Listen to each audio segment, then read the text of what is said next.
Good morning, everyone. I'm Ritchie Torres. I serve as the co-chair of Andrew Yang's mural campaign, and I'm also the congressman for the South Bronx. And I'm here to speak about an issue that is at the core of my life, public housing. The New York City Housing Authority represents the essential housing stock of America. It houses about 500,000 New Yorkers, Americans, which is larger than most cities in the United States. It protects the most vulnerable from homelessness and housing insecurity. And public housing has endured for about 86 years here in New York City. There have been success stories, big and small. Sonia Sotomayor is a product of public housing. Whoopi Goldberg is a product of public housing. There are CEOs of Fortune 500 companies that have had roots in public housing. And it also is a place where thousands of our essential workers call public housing home. The largest employers in NYCHA are the MTA, the DOE, NYCHA itself. So even if you do not live in public housing, all New Yorkers have a stake in the success and stability of the essential housing stock, because the essential workers who operate our city depend on public housing, and we depend on those essential workers. You know, we all know that public housing is in crisis. Politics, as usual, has failed the people of New York, and nowhere has that failure been more catastrophic than in public housing. Public housing has a capital need of $40 billion in counting. It's been plagued by decades of disinvestment as well as mismanagement. It has become the forgotten city within the city of New York. And I'm here to announce that the mayoral candidate, Andrew Yang, has a vision for greening public housing, empowering NYCHA residents, and protecting the public interest in public housing. So under the mayoralty of Andrew Yang, as many of you know, he has a deep set of relationships in Washington, D.C., and he is committed to leveraging those relationships to secure as much funding as he can for public housing, so that we not only preserve public housing, but we reinvent it as the greenest city in America. He is committed to giving residents more funding for programming and a greater voice in decision-making, including greater representation in the NYCHA board. And he's committed to reforming land use in public housing. So under a Mayor Andrew Yang, there will be a ban on the sale of public housing land. There will be a ban on luxury development on public housing land. And all land use actions on public housing land will be subject to ULURP to ensure greater transparency and accountability to the public. In short, Andrew's going to put public housing, put NYCHA at the center of his mayoralty. Right? He recognizes that if NYCHA succeeds, the city of New York succeeds. And if NYCHA fails, the city of New York fails. And so he is committed to being the NYCHA mayor of the city of New York. So without further ado, the next mayor of the city of New York, ladies and gentlemen, Andrew Yang. Thank you, Richie. Thank you so much for that warm introduction. And thank you for bringing me to NYCHA development in the Bronx, to the people you represent. I've since visited others, and it's been a learning experience. There have been people who've been struggling with heat, with trying to get repairs. There was a community center that has been vacant for years and is completely unusable. And to me, this is a crushing realization of how the city has failed so many of its people, but it's also an incredible opportunity. Now, there are millions of dollars that already should be flowing to tenants in NYCHA that we have to make sure they have use of. And also, as you said, we need to make sure that NYCHA tenants are the majority of the board so that they can govern their own living situations. But we're not talking about $1 million problem. We're talking about $40 billion plus set of issues, because so many of these developments have been neglected for so long. You've had again, residents going without heat for months during the winter, things that would be considered completely unacceptable in modern life. And we're not paying enough attention or investment to the situation that folks are living with every day. So the goal is to take this crushing negligence and turn it around into a massive opportunity with, as Ritchie described, the greening of NYCHA, a Green New Deal for NYCHA. I'm going to fight for $48 billion plus in federal funding that will allow us to convert NYCHA developments into role models for the rest of the country. Solar panels on every roof, retrofitting the windows and other elements of the housing projects so that they're energy efficient, getting away from gas as a source of power. This is an opportunity for us to actually make good on some of the vision of the Biden administration and their goal to update our country's infrastructure. There's no more vital infrastructure in the housing of 500,000 New York City residents that have fallen into neglect and disrepair. So this to me is the massive opportunity. This is the vision that I will make happen as mayor. I will fight for those billions of dollars, and then I will invest it in NYCHA so that instead of people being concerned about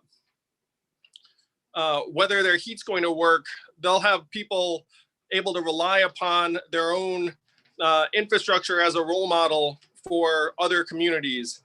Thrilled to be working with you on this, and just want to commend Ritchie for championing this set of issues and living it so dearly. And no one lives it more dearly than folks like Norma Saunders, who's the Tenant Association president at the Bronx River Houses. So we're going to hear from Norma as well as a couple of other community leaders. Norma, are you with us? Yes, I am. Good morning, everyone. Thank you for inviting me to this. My name is Norma Saunders. I am from the TA president for Bronx River Houses. One thing I want to ask you, Mr. Yang, is what makes you different from the other mayors that made these same commitments to us, and we still live in deplorable conditions. So that's something I just want you to hold on to. But one thing about Bronx River Houses, we've had, and Ritchie Torres knows, we've had 2 years of the worst living conditions in Bronx River, where we tested positive for Legionnaire in a building. We had the highest rate of lead paint that was discovered in Bronx River. The crime rate in Bronx River, we had the first death last year, a homicide, and much more. Not getting myself from other developments, I'm just speaking about Bronx River. And the rat infestation, you talk about the asthma rate. I read the paper that was sent to me. What are we going to do about security, safety for our residents? These are things that would help with the better life, the better quality of life of our residents and myself, because I'm a resident in NYCHA. And so the TPA funding with the 40% going to NYCHA, and we have to peel off to get adequate programs and stuff for our residents to in order for them to obtain employment. So these are things that concern me with the new mayor coming in, is what makes you different from the previous mayors that served New York City. And still NYCHA has the worst landlord, is rated as the worst landlord to me in the country. It's sad. So basically that's just my question, and these are the concerns that we have at Bronx River Houses. Thank you for your time.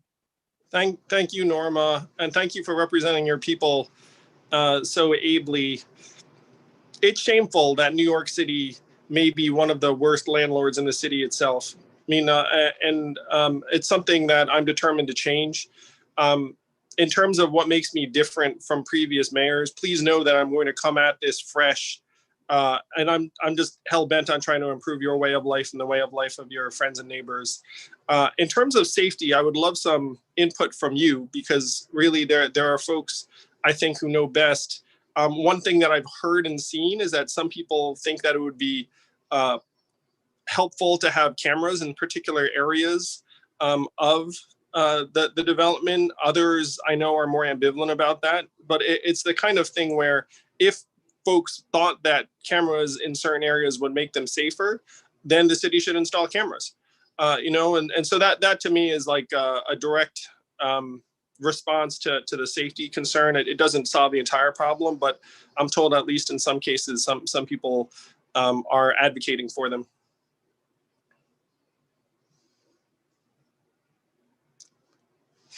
Well, thank you, Norma. Next, we have Miriam Sanchez from Monroe Houses.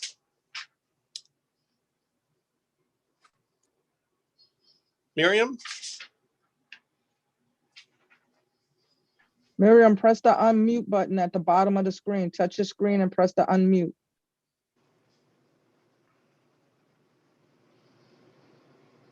Okay. Can you hear me now? Yes, we can, Miriam. Okay. I agree wholeheartedly with Norma. You see, I've lived here, it's going to be 33 years. And, I used to work and everything, but then I had to go on disability.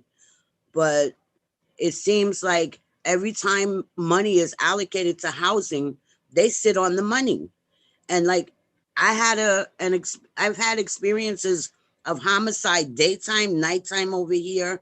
And when you do a homicide in daytime, this is not good, and the cameras are very important. I've had a meeting. It's been over a year that the money was allocated. It was $2.5 million for my city council. And until I started screaming at people and actually threatening people that I was going to call every news station because I have a personal interest in here. I've been here, 3 years I've been president this time. And it's not like I just came yesterday. I've been since Jerry Lamb, who used to be the president of the presidents, Lord rest her soul. But the cameras are very extremely important. And housing has this habit of sitting on money. I had the experience, I had a meet and greet because we have a new captain. And what happened? I went outside to go to the store. It was 5 o'clock in the evening. And all of a sudden I hear gunfire in front of my building. My daughter jumped on 911. I jumped on 911. There was a lady with a baby carriage coming. And she was like, "Is that what I heard?" I said, "Yes, I'm on the phone with 911. Now, had that gun not jammed and 2 guys went flying past me, I could have caught a bullet. I went to this meeting, I tell you, with my heart in my throat. Because had something happened to me, it would have been devastating. My daughter would not have accepted anything like this. And I had to turn around and go off on that meeting. And I had somebody from Borough sitting there. He wouldn't even look me in the face. Then I got 2 calls. I finally signed the papers yesterday. And my captain, when he was at this meeting, like he said, in PSA 9, they have the cameras go right into their phones. I don't know where that funding comes from, but that goes right into their phones at that present time. They do have the shot spotter, but this would be an asset to every development because the crime rate is horrible. I have my daughter here. I have my grandchildren here. I have my great-grandson here. This is not a way of life. I always lived in private buildings and private houses. This right here, I've seen the change. And once the feds come in and they do a sweep, the next group stops up. And then, you can't make these kids do anything. I talked to them when a not-for-profit Jobs Plus opened up. I was out here giving them papers left and right. You can't make them, it's like the old saying goes, you can take the horse to the water, but it doesn't mean it's going to drink it. Now, it's going to be my duty to find a not-for-profit to go into my center. My seniors are in my part because there was money allocated. Once again, here we go with the stop on the on holding the fund, putting the money on hold. This is a process that is really very overwhelming. It's like you don't want things done next year or the following year. Had I not screamed about the cameras, it wouldn't have been in the process. I heard Miriam, before I you hit on something really, really key. And it's one reason why part of our proposal is to have NYCHA residents become the majority of the NYCHA board, because what the problem now is that when money gets allocated, it's not spent efficiently and effectively. But if you're the majority of the board, I have a feeling that's going to change very quickly, because in your minds, the money is not doing anyone any good unless it's actually being spent on what it's meant for. Exactly. And so I think that governance issue is going to be really, really significant. One of the fundamental frustrations that you and Norma and others feel is that you feel like you're constantly having to jump up and down to get the attention for yourselves, your neighbors. And that dynamic changes very, very quickly if you're the majority of the board. If you're the majority of the board, then you're just going to make decisions and allocations based on the needs of your communities. So I think that governance change is going to be key and enormously helpful. Yeah, because this is very bad. This is very bad. This is not what I would have wanted for my grandchildren. No, it Not for sounds no like child. yeah, it sounds deplorable, and I'm so sorry that you and your family have already experienced so much. Seeing an actual homicide in the daytime is not good. I was outside. Yeah, I mean that would be traumatizing. We had PAL on the premises. My grandson was down there. The lady who was there, she never came back to work. That was daytime, okay? We shouldn't have to have PAL on the premises and have a homicide. I was the one that called 911. I was sitting on the bench. My daughter went flying down there. That lady was responsible for having those children down there. It's not fair that these kids can't have a normal life. That's not my vision for our kids. No. I mean, our kids deserve better. We're going to give them better, Miriam. I'm convinced that we have an historic opportunity here because there is going to be a drive to rebuild the country. And we can make the case that if there's any place you'd want to start, it would be with NYCHA. Because there are hundreds of thousands of New Yorkers who are living in conditions that we shouldn't accept. You know, it would devastate me. I shouldn't have to threaten these people to do what they have to do and sit on money. Yeah, no. I actually told them I would call every news station if something happened to one of my minority kids over here. I shouldn't have to do that. And I wasn't playing it. It's going to be you and yours calling the shots. Like every dime that comes in, you'll be able to spend quickly and effectively. There's going to be no interest in keeping money around and not spending it. You mind if I just weigh in quick? Oh, please go ahead, Richie. What I appreciate about the tenant leaders I represent is they don't mince words. They tell you exactly how they feel. These are the voices of people who feel left behind and failed by government. I think Norma asked, what would make you different from other candidates? And for me, Norma, we cannot save public housing without the federal government. And no one has a deeper set of relationships in DC than Andrew Yang. He can get the president on the phone. He can get the vice president on the phone.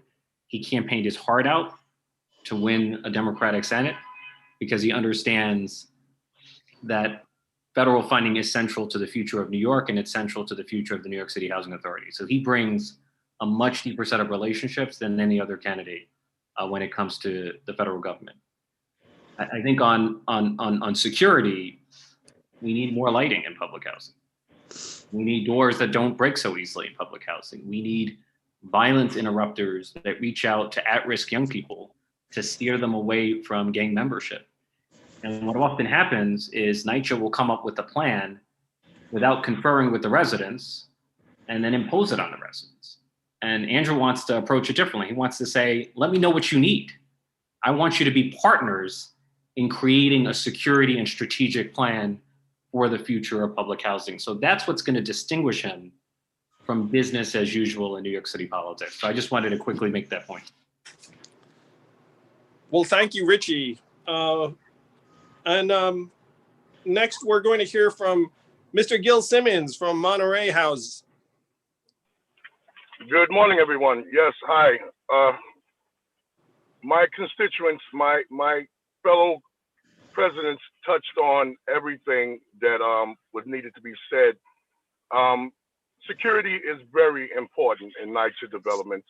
The cameras, although Monterey has some cameras, we have lights, more is needed. I'm a true believer that all of these developments should have cameras on every floor, every exit, going and coming. But that being said, what I also want to mention is very key for me and is very important, and NYCHA residents have been going through, is there's a lot of things about NYCHA that has to be fixed up. We have tickets that have been in the system for a long time, repair tickets. We've had roofs that need to be addressed, you know, for leaks. The list goes on and on and on. But what I would like to see, like what I'm seeing right now, and I'm appreciating this so much, is a continuous forum where we can sit down with our leaders and speak with you about what's going on and address the issues and take care of these problems so that NYCHA residents can live better. We want to live better. We want to do better. We want things done in our developments, because remember, the development is part of the community. It's part of a community. And if the community flourishes and the development flourishes, we all are living in a better way. So it's so important that some of these other things that need to be addressed, not just only the security, which is a plus, but we need to also remember repairs, elevators, roofs, the list goes on and on and on. Thank you, Gil. I've heard many stories of repair tickets going unfilled for weeks or months, and it's unacceptable. Years. Like you would, or years. You would never tolerate like a private landlord just ignoring requests for that long a period. But unfortunately, the city sometimes does, because the city just thinks, well, what are you going to do? Or, you know, like there's no place else to go. And that's really wrong. That's unacceptable. You know, like the city should be setting a standard instead of setting a low. And so this is something that we should have open forums about regularly. There should be just publicly posted data on like the repair ticket wait times that we can all just see very easily and transparently. I'm someone who really enjoys having benchmarks and data points to refer to. And so what we have to do is we have to look at how badly we're failing NYCHA residents right now, and then say, look, we're going to shorten this wait time by 50% or whatever the goal is going to be, and then have forums regularly so that we can see how we're doing. Though I will confess to you all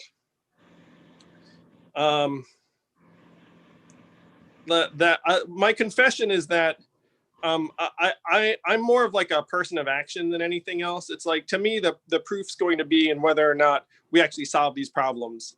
Like one of the frustrations I have is when a political figure comes, listens, and then nothing changes.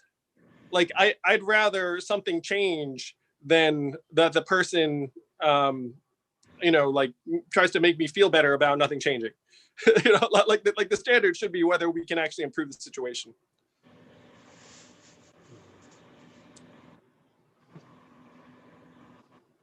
Yes, I totally agree. But I also want to add one other thing, which has been happening with NYCHA. They have what they call a call center. So we would report in, you know, things that need to be done. I think that the call center needs to be trained on what is prioritized and what is not. They have different levels of priority for these tickets. And a lot of times things are not prioritized in the right way so that it can be addressed. So I hope that that is also something that will be taken care of and revamped. I love it, Gil. That's so concrete and practical. And when you all are the majority of the board, you can actually help prioritize these requests correctly, as opposed to having them compiled in a way that doesn't meet your needs. But I love that. That's exactly the kind of nitty-gritty change that I think would make a difference for people. Well, thank you so much, Gil. Next, we're going to hear from State Assembly member Ron Kim, who represents Queens. Hey, Andrew. Good to see you. Hope you're feeling okay. Don't I seem like $1 million, Ron? Okay, good. Norma, Miriam, Gil, thank you so much for sharing your story, and Congressman for co-hosting this press conference today. Andrew mentioned this at the very beginning about the Green New Deal, and it's something that has become an internationally recognized mission. But I think it's important to distinguish between a market-driven Green New Deal or what activists and tenants refer to as a radical Green New Deal. And there are three guiding principles to a radical Green New Deal, and those are investing in public institutions, having more public control of our economy, and providing democratic control to the people, to the tenants. And Andrew Yang's public housing plans delivers on all those three principles. In New York City and other urban cities around the country, we can't have a real Green New Deal without centering all of our solutions around public housing. Congressmember Ritchie Torres is 100% correct. Everything starts with public housing.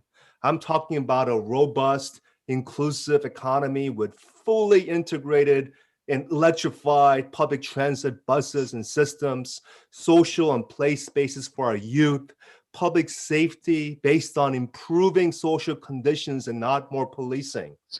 All this is also deeply connected to some of our racist and sexist socioeconomic outcomes.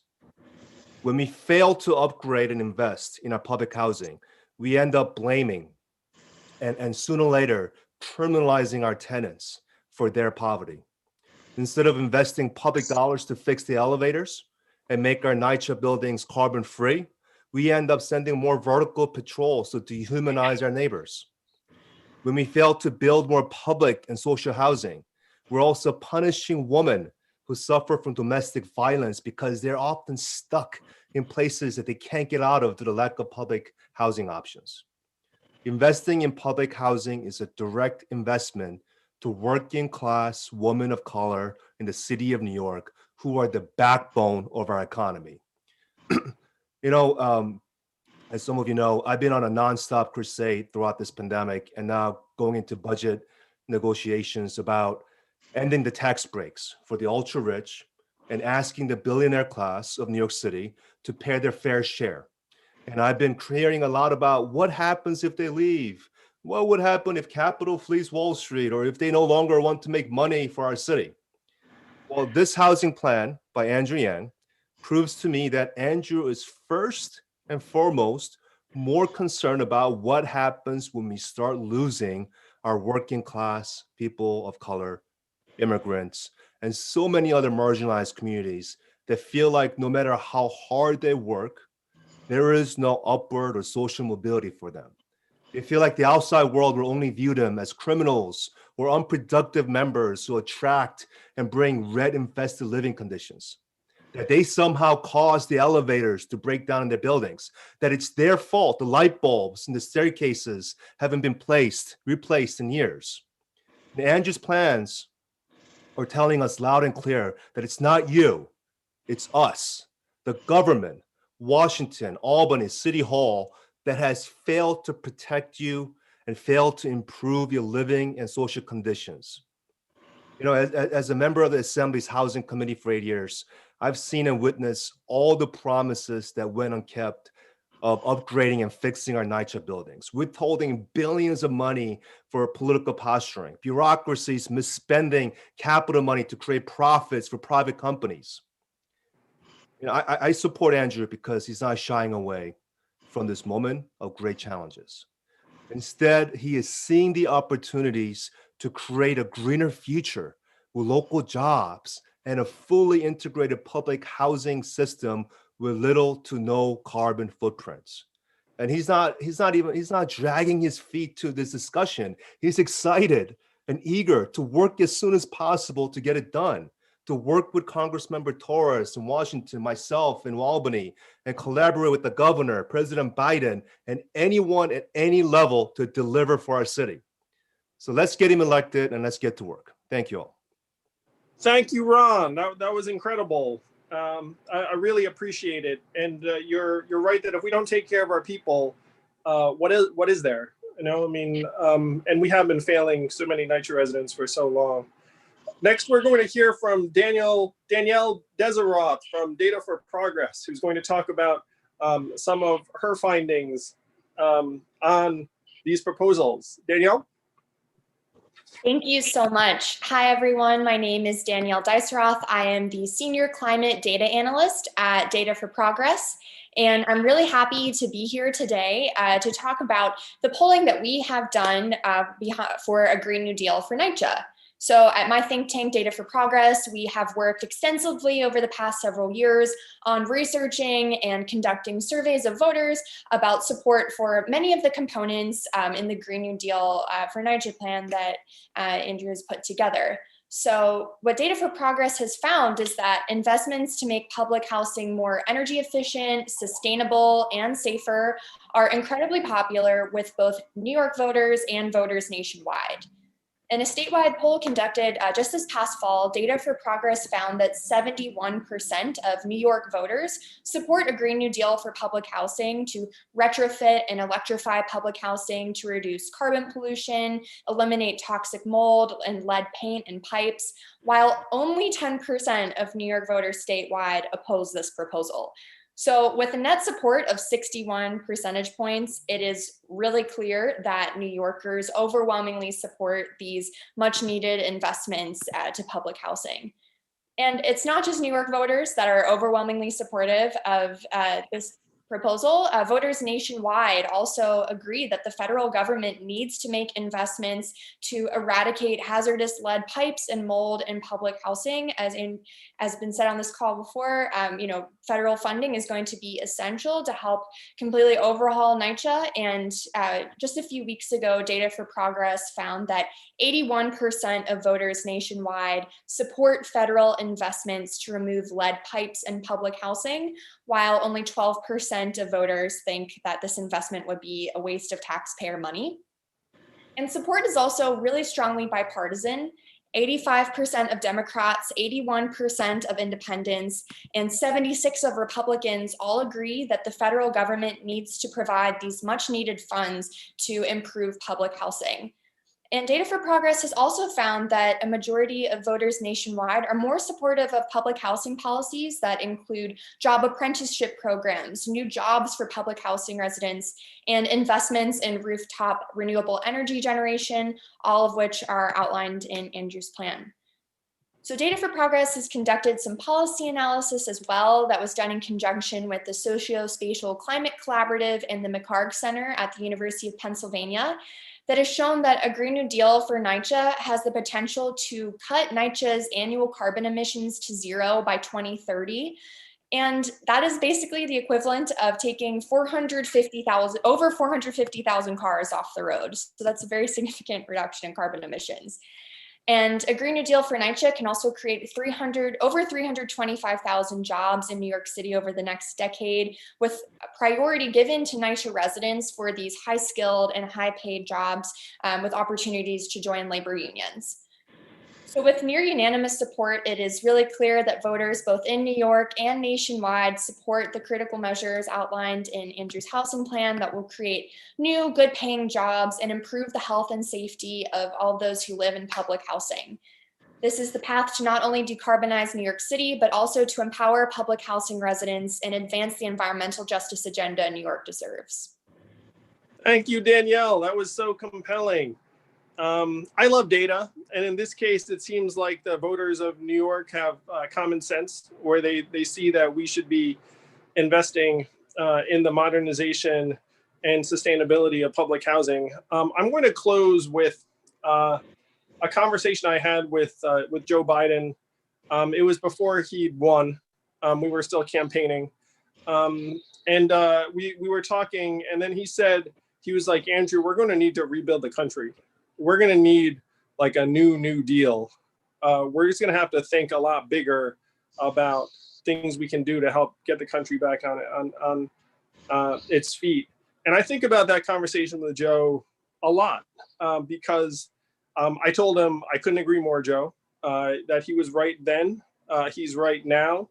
And everyone, I think, can see that if you're going to start rebuilding the country, public housing would be the place to start because the need is so great, the opportunity is so great. So we have an historic chance in front of us, and I will do everything I can to seize this opportunity to address the needs that have gone unmet in our communities for way too long. Thank you, Norma, Miriam, Gil, Ron, Thank you. Danielle, and Ritchie Torres for being here today. Let's stop failing our people. Let's get some good things done, and let's make it so that when I sit with Norma, she can say, this has been different. That your mayoralty has been different from the ones that have come before. Thank you all so much. Appreciate you. Stay healthy, stay safe. Thank you, everyone. Thank you all for being here. Take care. Thank you. Thank you. Have a good